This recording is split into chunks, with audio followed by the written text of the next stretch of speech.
चाकण औद्योगिक वसाहतीमधले रस्ते, खड्डे, वाहतूक कोंडी आणि पायाभूत सुविधा यांचा अभाव आहे आणि याविरुद्ध उद्योजकांनंतर आता स्थानिक तरुण सुद्धा रस्त्यावर उतरले। उद्योग मंत्र्यांनी समस्या सोडवण्यासाठी 10 महिन्यांचा कालावधी मागितला, तरी या मुदतीत प्रश्न सुटतील का याबाबत तरुण आणि उद्योजक यांच्यामध्ये साशंकता आहे।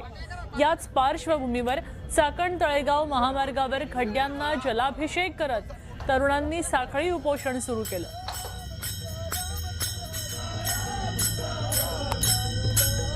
आशिया खंडातील पंचतारांकित औद्योगिक वसाहत म्हणून ख्याती असणाऱ्या चाकण MIDCला आता खड्ड्यांचं ग्रहण लागलंय आणि त्यामुळे नित्याने होणाऱ्या वाहतूक कोंडीमुळे येथील उद्योजक त्रस्त आहेत। यातील काही उद्योग जे आहेत ते इथून बाहेर पडल्यानंतर सरकारला जाग आली आहे आणि सरकारचे उद्योग मंत्री जे आहेत त्यांनी नुकताच चाकणचा दौरा करून या भागातील उद्योजकांशी चर्चा केली होती, समस्या सोडवण्याबाबत मीटिंग घेतली होती। मात्र इथले जे स्थानिक नागरिक आहेत, इथले जे ग्रामस्थ आहेत, त्यांच्याही अनेक समस्या आहेत। या खड्ड्यांचा त्रास जसा उद्योजकांना आहे त्याचबरोबर तो त्रास या भागातील राहणाऱ्या रहिवाशांना, स्थानिकांना आणि शेतकऱ्यांना आहे। आणि याच मुद्द्यावरून या भागातील जे शेतकरी आहेत, स्थानिक तरुण आहेत, स्थानिक नागरिक आहेत, या नागरिकांनी आता खड्डेमुक्त चाकणसाठी, खड्डेमुक्त चाकण औद्योगिक वसाहतीसाठी या ठिकाणी साखळी उपोषण पोरले, साखळी उपोषण सुरू केलेलं आहे। या भागाचे जे जिल्हा परिषद सदस्य आहेत गणेश बोत्रे हे आता आपल्या सोबत आहेत। गणेश बोत्रेजी, तुम्ही आता उपोषण चालू केलंय, नक्की तुमची काय मागणी आहे सरकारकडे? खरं तर 2 दिवसापूर्वी उद्योग मंत्री आपल्याकडे या ठिकाणी येऊन गेले। खूप सारी रंगरंगोटी केली गेली, 59 कोटी रुपयाचे खड्डे बुजवले गेले। आज परत जशी आहे तशी परिस्थिती तयार झाली आणि हे आमच्या आयुष्यातील खूप अनुभव आहेत। नेते मंडळी येतात, घोषणा करतात, निघून जातात।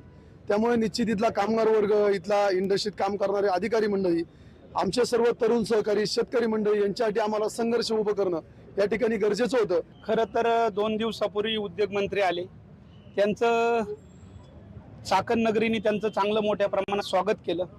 खरं तर त्यांनी 8-10 महिन्यापूर्वी असंच आश्वासन या ठिकाणी दिलं होतं की चाकण हे खड्डेमुक्त आपण करू आणि इंडस्ट्रीला खऱ्या अर्थानं ही मोठं दळणवळण असणार ही गोष्ट सर्व ट्रॉफिक मुक्त या ठिकाणी करू। पण निश्चितच त्यांच्याकडून नुसत्या घोषणा झाल्या आणि घोषणेच्या माध्यमातून या ठिकाणी कुठल्याही प्रकारची अंमलबजावणी या ठिकाणी झाली नाही। रस्त्याचा खूप मोठा प्रश्न आहे आणि ट्रॅफिकमुळे आमचे कामगार लवकर कामावर येऊ शकत नाहीत किंवा वेळेवर घरी जाऊ शकत नाहीयेत। त्याच्यामुळे उत्पादन क्षमतेवर खूप मोठा परिणाम होतोय आणि याच कारणामुळे बरेच उद्योजक इथून स्थलांतरित होण्याचा प्रयत्न करतायत किंवा त्यांनी तसं बोलून दाखवलेलं आहे। प्रयत्न करून रस्त्याची आणि जे ट्रॅफिकची समस्या आहे ती ट्रॅफिक मुक्त करावी हीच आमची अपेक्षा आहे आणि त्यामुळे आम्ही या आंदोलनाला बरेच उद्योजक माझ्यासारखे किंवा आमच्यासारखे कंपनी या आंदोलनाला सपोर्ट करत आहेत। खरं तर आपण पाहिलं या ठिकाणी स्थानिक नागरिक असतील, स्थानिक ग्रामस्थ असतील किंवा उद्योजक असतील, हे सर्व उद्योजक जे आहेत हे चाकणमधील ही जी गंभीर परिस्थिती आहे, खड्ड्यामध्ये चाकण आहे, जे ट्रॅफिक मध्ये अडकलेलं चाकण आहे याच्या ह्या परिस्थितीला वैतागलेले आहेत। आता या स्थानिकांनी जे उपोषण सुरू केलंय या उपोषणाला शासन आणि प्रशासन कशा पद्धतीने प्रतिसाद देतंय हे आता पाहावं लागणार आहे। सचिन तोडकर, न्यूज 18 मराठी, चाकण, पुणे।